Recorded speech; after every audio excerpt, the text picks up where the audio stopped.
कौन है मु जो गैस बटिया सब गोटे गोटे खाए तो हाँ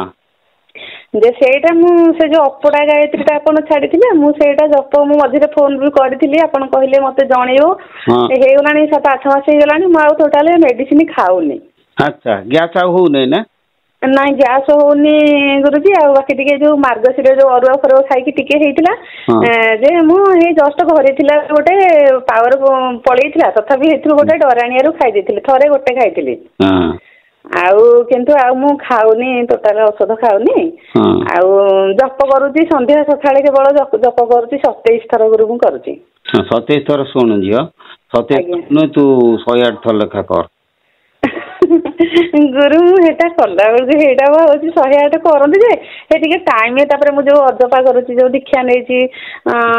टिके नाम करूची तो नाम करिकी हेटो नाम करला परे कथा के सुन नाम करछु ठीक उद्धार पथ आगे शरीरटा रहिले सिना नामटा करिवु अपड़ा गायत्री रे तो शरीर जो मेडिसिन फेडिसिन आमे खाउचंती से मेडिसिन माने कुप्रभाव रु तार रिएक्शन रु रक्षा टोटल मिली जीवो शरीर सुना हो अपड़ा गायत्री जप करी गुरु नाम जप कला परे तमरो गुरु नाम पथटा आउरी सुगम हो नाभि चक्र खोली जीव ना तेणु सेटा नाभि चक्र मंत्र सी कौन कम पावरफुल नुहे यदि ताकू माने सते यदि 108 कर देने भल होता 108 नपर 54 कर डबल कर दे गुरुजी मु तो खाली से आंगुठी रे माने आंगुठी रे एंती गणी दउची आ जदी हेमिति मने रहबन त लेखि कि जप करबी ना नाही कोटे मारी मारी करबी ना ना से सो कि से आंगुल ले सबुट बढ़िया आज्ञा से आंगुली जपटा तम धर डाण हाथ रे कानी आंगुल 3टा तापर आंगुल 3टा तापर आंगुल 3टा केते गेला 9टा 20 आंगुल तळे गुटे केते गेला 10टा ये 10टा जेतोले थरे हला पुणी से बाँ पट काली आंगुल तल पवर थरे पुणी डाण पटे 10टा हेल्ले पुणी काली आंगुल मझी पवर थरे 20 पुणी से पुणी डाण पटे 10टा है पुणी काली आंगुल शेष पर्व थरे 30 पुणी से तापर आंगुल 1 2 से पर्व गुड़ाक रेखा नहीं रेखा मझी जो पब अच्छी हाँ हाँ गुरु से पब से पब जदि हम ताले आमर डाण पटे काली आंगुल 3टा अनामिका आंगुली 3टा मझी आंगुली 3टा 9टा 20 आंगुली ता पाखु गोटे 10टा ये 10टा हेल्ले पुणी बाँ पटे काली आंगुल गोटे पर्व गोटे एमती 10 10 100 आउ 8 करदे 108 हम जदि न पारू से क्रम 54 करू 108 केते समय लगे कि 5 रु 7 मिनिट रु अधिक लगे मुझे जहाँ परीक्षा कर देखी 5-7 मिनिट से करदे नाम फाम जप कर देख तुम शरीर में पूरा एकदम सब सुस्थता पलि आस रोग फोग सब कुआडे दूरे गुरुजी मो स्वामी की हिंदी कहली मुझे देख बाबा झाड़ी एटा लेखिक देली मुझे एमती जो 11 थर होमती तुम कर आग 10 थर कर 27 थर 54 108 जो आप बढ़ेबा हाँ मु कहली हेले सीए तो टोटाल कौन किसी जमा कर इच्छा ना कि गोटे आग्रह हेले सीना हम तथापि से हेंती कर भूल भाल कर 2-3 थर शुणिले तथापि मुझे से जहाँ करूँ हे खाली ओम रंग रंग कहले से जहाँ भूल हो जहाँ कौन करी ना सेटा मोर तो माने ठाकुर मंत्र ए तो तांत्रिक मंत्र नुहे भूल हेले भी किसी असुविधा ना आज्ञा आज्ञा गुरुजी आम पुआ गोटे कथा कहला टे बाबा को पचारनु तो जोरा तो जातक देखेले जोरा तो कहते ज्योतिष माने आउ ग्रह नक्षत्र जार तो जोटा अच्छी सी गोटे धर जड़े ज्योतिष देखिले से कहले जे ए झीड़ा जनक सागे पलैब सतु सत सी जमी कहते सतु सत से पलैला ना एरा तो जातक से पलैला ताहले ताकू एत क्रोध करवा एत गाड़ी गुलज करवा कौन आवश्यकता तो अच्छी घटना घटवर सेटा आउ मु कहली कौन भगवान साधु सन्थ सब शास्त्र सब कौन कर जहाँ जातक अच्छी से हम जातक जहाँ अच्छी जातक सीना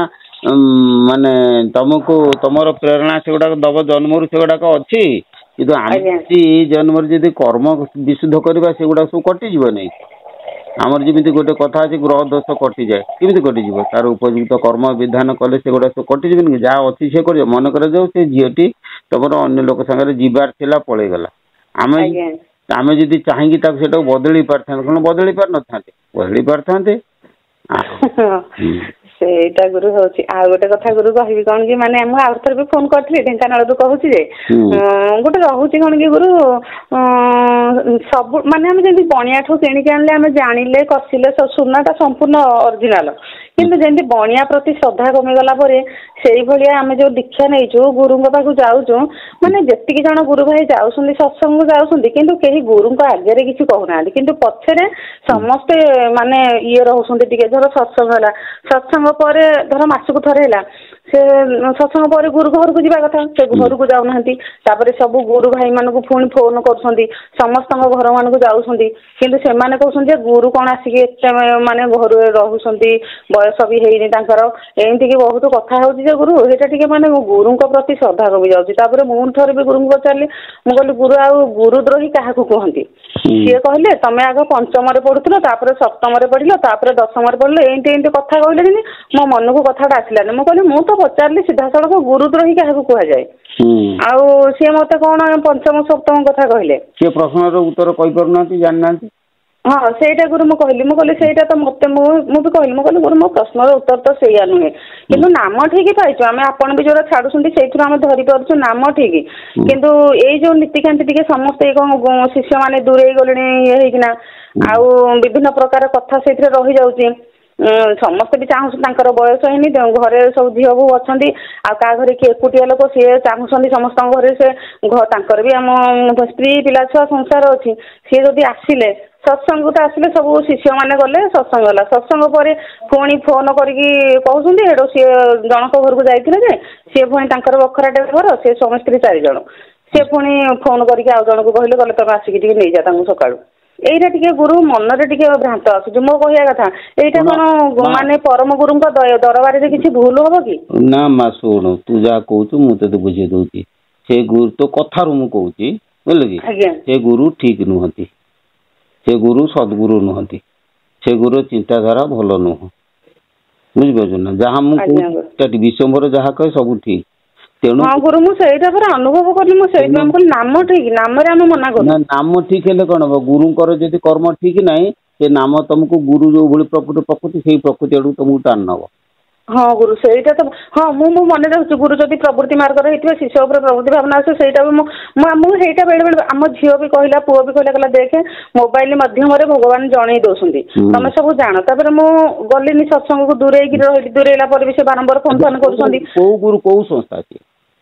ସିଏ ଆମର ସେ ଯୋଉ ଅନନ୍ତ ଯୋଉ ପଞ୍ଚସଖାଙ୍କର ଅନନ୍ତ ଦୀକ୍ଷା ମ। ଶୁଣ ମା,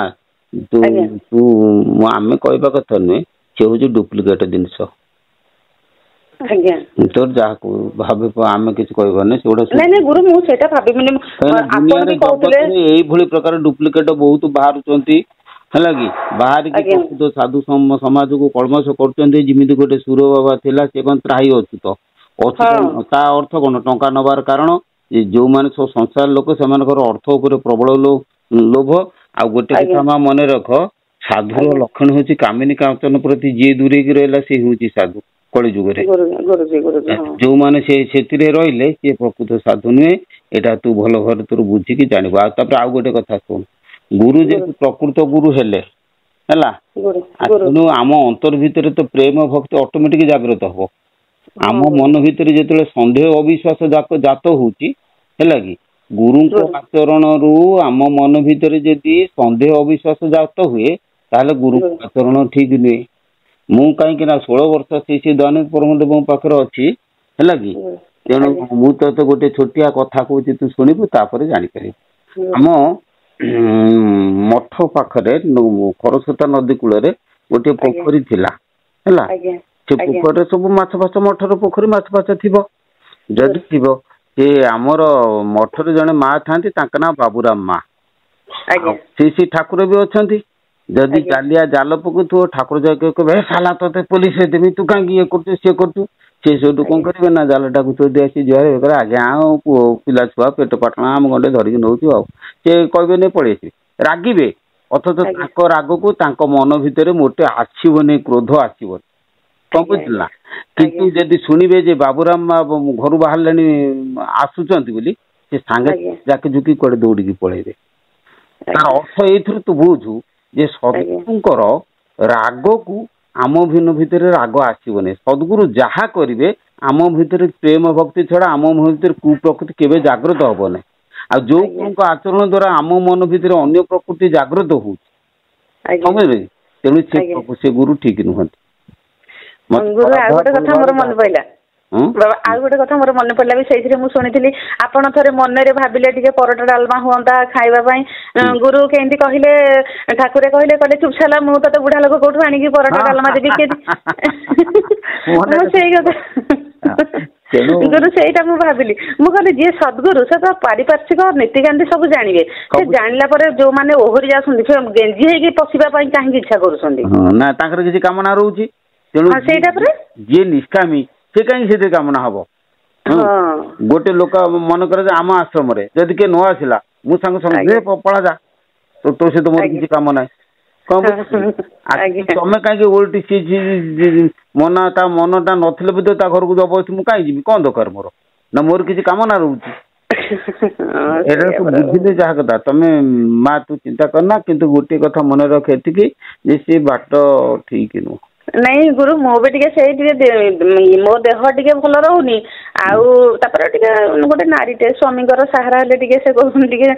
भगवान पाखे मोर किसी कामना ना तथापि भागवत पढ़ी प्रभु कहते तार अधिक वांछा जो पूरण करे मो तुरीते मो अलग किसी कामना बासना करनी मोर टे